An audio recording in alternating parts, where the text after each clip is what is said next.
Hi, I'm Jane, and I'm 16 years old. I live with my twin sister, Janet, my little brother, and my grandma in an old house at the end of the street. The story I'm about to tell you might sound a bit like the spooky stories you hear on TV, but my story really happened. It all started when my parents passed away in a car accident on their way home one late Friday night.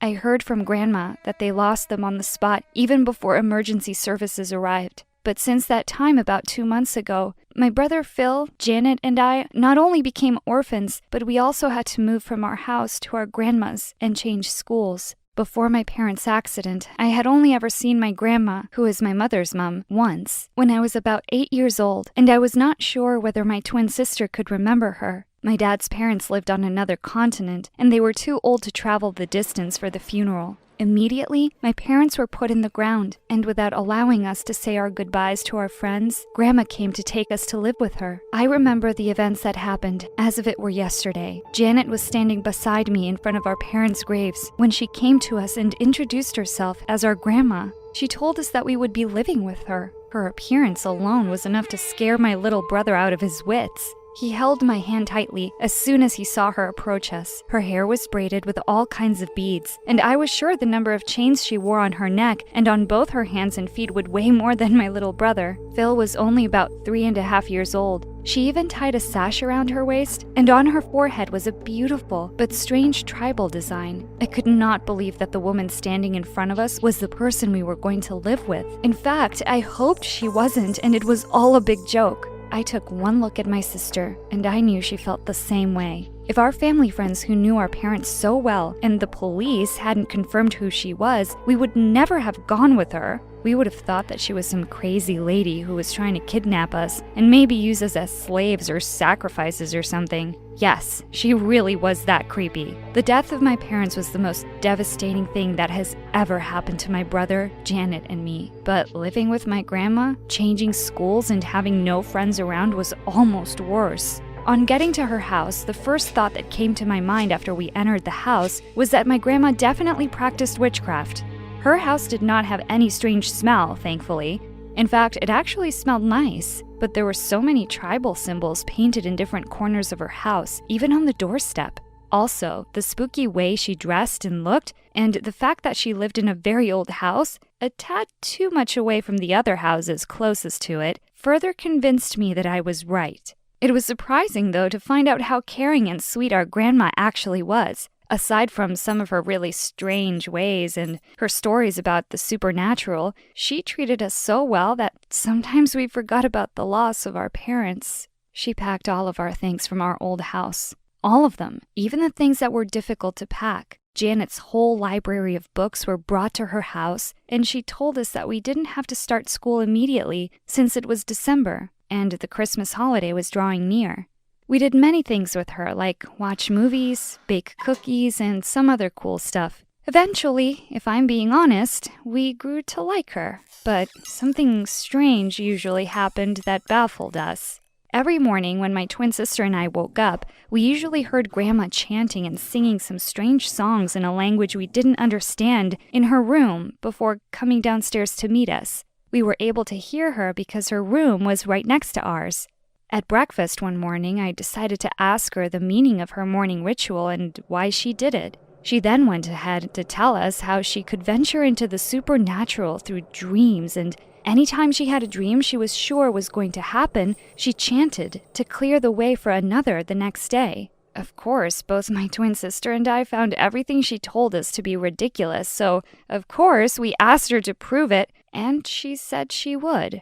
The next time she had a dream after chanting and speaking strange words in her room, she came downstairs and told us what her dream was. After she was done telling it, my sister found it funny and burst into laughter, but I did not. My grandma had apparently dreamt of me breaking my leg before the day was over, but I knew that was never going to happen. I then thought, at least I now knew that Grandma's dreams were fake and she was not even close to the supernatural realm.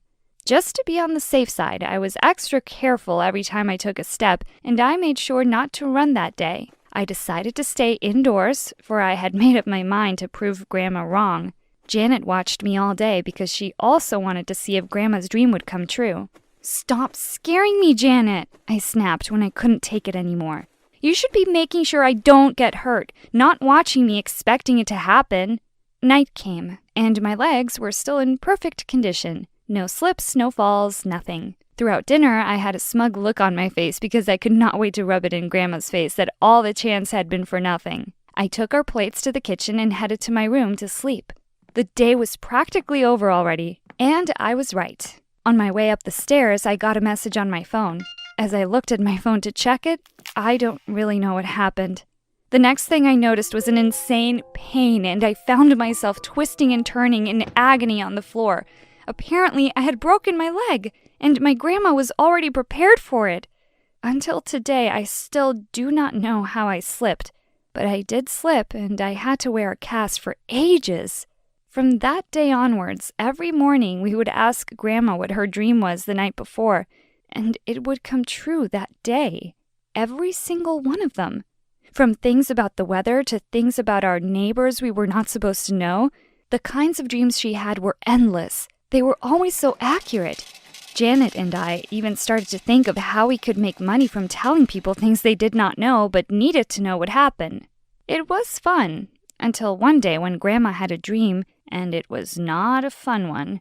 She herself was shaking as she came downstairs before she told us. When she did, we started shaking too.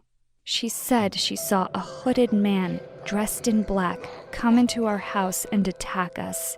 Every dream Grandma had ever had come true, so we were all sure this would too. I immediately wanted us to call and inform the police, but both Janet and Grandma were against it because they were sure that the police would not believe us. We then all wondered what we would do to protect ourselves.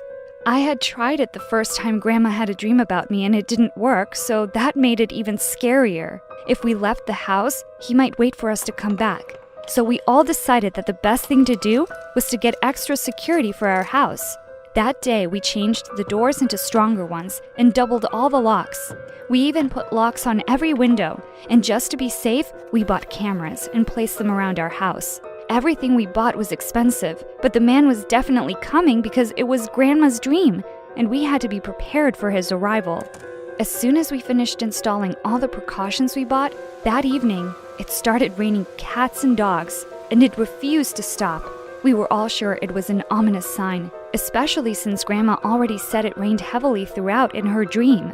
All three of us did not do anything but stare at the screen connected to the cameras for hours, while constantly checking up on Phil to make sure he was okay and asleep. We didn't want him to be the one to let the attacker in. You see, he was already smart enough to open the door, but he wasn't smart enough to know who to open it for. And we were all sure the man was coming. We didn't need to take any chances we could avoid.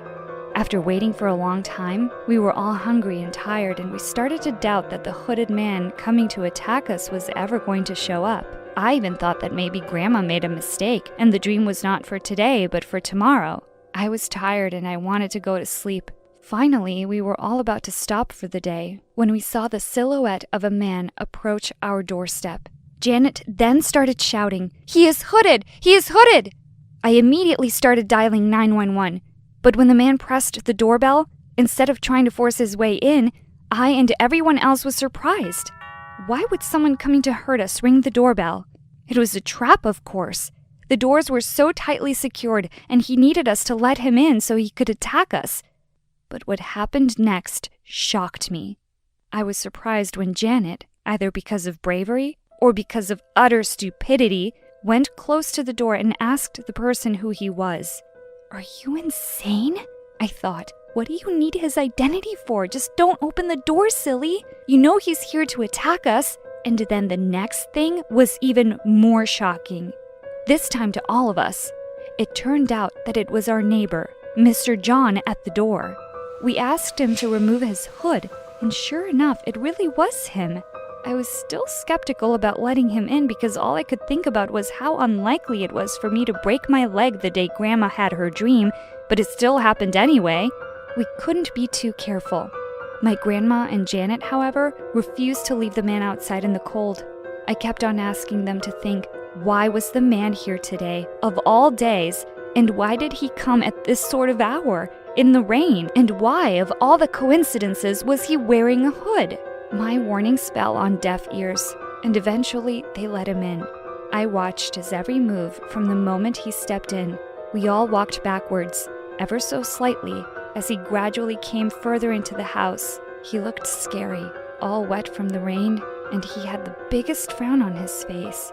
"Stop all the noises!" he shouted. He then looked at Grandma and said, "You're a creepy old lady. The weird noises you force me to listen to every day are giving me the chills." He then rushed away in a hurry. As soon as he left, we looked at each other and we burst into laughter. We were so scared that we didn't even notice how weird we were behaving around the neighbors. Nothing happened that day and no one attacked us. When I asked Grandma why her dream did not come true, she laughed and said maybe she really did not go into the supernatural realm this time and it really was just an ordinary dream. But I was thankful that it wasn't supernatural because even though Grandma's dreams have continued to come true after that incident, if that one had come true, it probably wouldn't be a funny story at all. Have you ever gone through a creepy experience like this? Tell us about it in the comments below. And don't forget to like this video and subscribe to the channel.